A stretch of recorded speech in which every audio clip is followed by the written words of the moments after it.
All right, welcome to Creator Hardware, and today we're talking about why I started a home lab.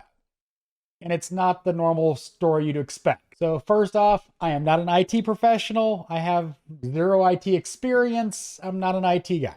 I'm an automotive technician. Just actually passed my channel anniversary.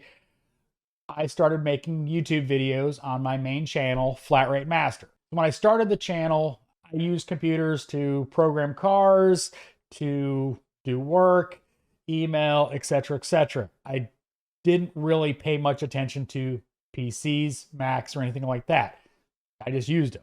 When you get into video editing, you quickly need to learn a lot about computers so you can, edit your footage. I also converted over to 4K footage, which added to that. I originally started editing on a laptop and quickly ran out of space on that hard drive, the 1 terabyte. You know how that goes. So I had to dive into computers to figure out what I needed for my needs and not to waste money. Now, in the middle of all of this, I live in a big house. It's 3 stories high. My office is in the bottom level.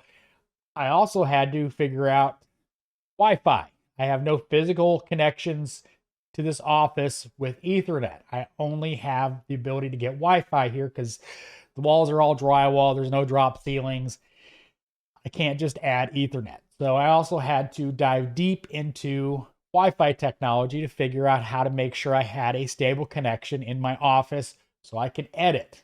It's a little different when you're buffering watching a YouTube video or something. It's way different when you're in the middle of uploading a 10-minute video and your Wi-Fi goes out. So I kind of had to dive into both technologies at the same time and figure out what I needed for video editing as well as a stable Wi-Fi connection. Now, I've gone through many iterations of my Wi-Fi network. I've got a current stable system with Eero.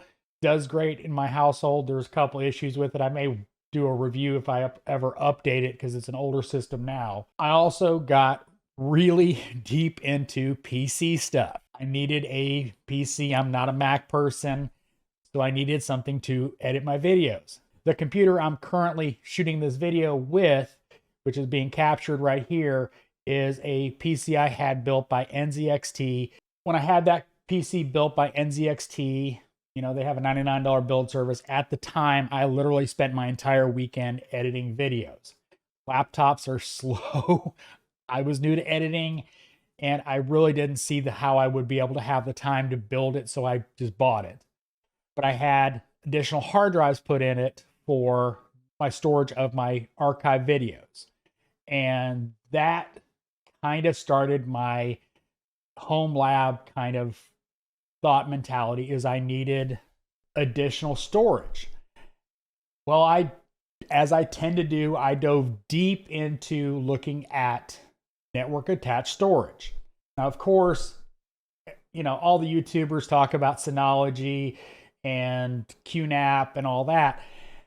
While researching them, I've just kept coming up to the fact that they're not really good appliances. If you look at them, like this is on their current page. It's a quad core at 1.4 gigahertz, 1 gigabit LAN, and 2 gigabits of DDR4. Very, very, very underpowered. And I just kind of realized the limitations of a store-bought system. Now, since that, I went ahead and built a new editing PC, and that's also going to get updated soon because it's also getting a little long in the tooth. It still works great. It's just time to upgrade. It's a 3950X. The AMD has the 7950X, which is probably what I'm going to upgrade to. They also have the 13900K from Intel. Both very compelling options for what I want to do. But getting back to the NAS, I delved into that, kept researching, and I settled on Unraid for my video asset storage.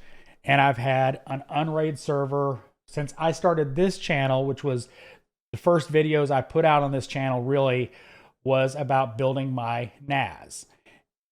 And it's been a game changer for me. I no longer have video assets here, video assets there. I'm no longer sitting there trying to figure out what hard drive my files are on. If I'm looking for a particular video, it's all on my NAS. Complete game changer for me.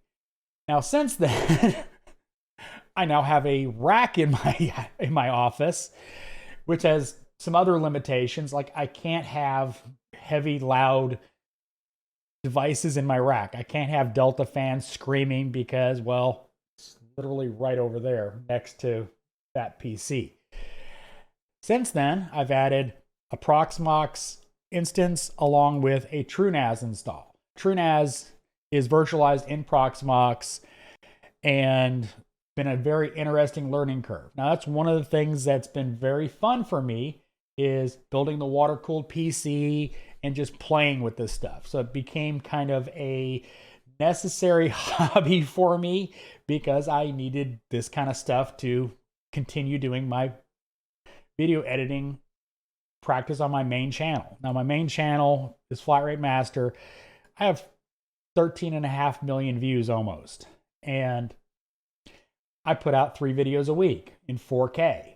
And I've got to edit those and upload them and then archive them. The reason I went down this journey is because I wanted that footage, because it's so easy when you shot B-roll or you've got this segment that'll work in this video and you don't have to reshoot it. It's awesome. It's become a, very much a part of my life now. I talked on my other channel about this, and I've talked about this on this channel, is I've now used this PC as a render server. So I've got a render server set up over here so I can continue editing. I wouldn't have gotten to this point understanding how to do this if I hadn't gone down the home lab route, because it made me realize the potential I have of doing network devices across a network and figuring out how to do it.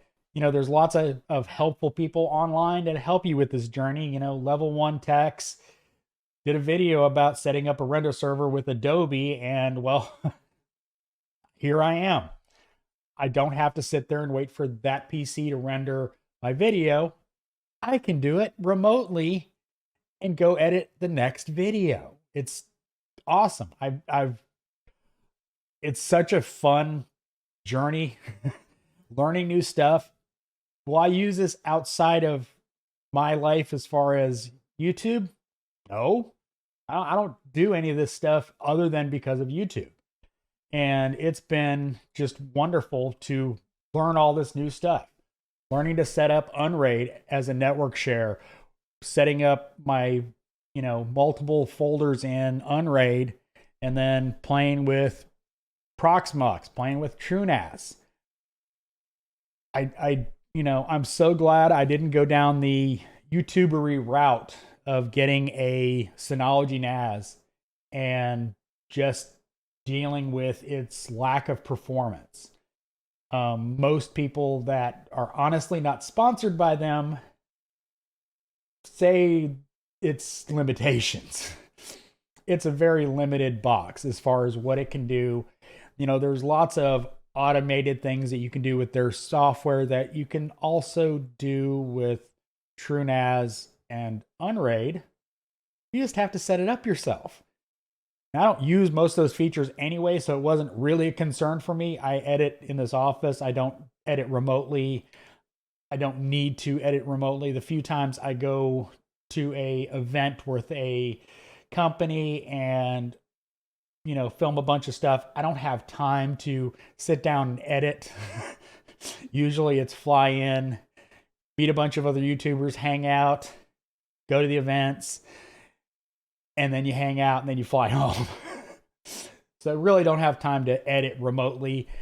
And so it's been a interesting journey learning all this new stuff, new technologies that I personally don't deal with. I don't deal with IT problems. I do now. I have to deal with, server problems. I have to deal with network problems. I've had to deal with network problems because of Wi-Fi. Luckily, as long as the power doesn't go out, Eero pretty much just works. Just wanted to, talk about how I came to having a server rack in my house. Because this is why.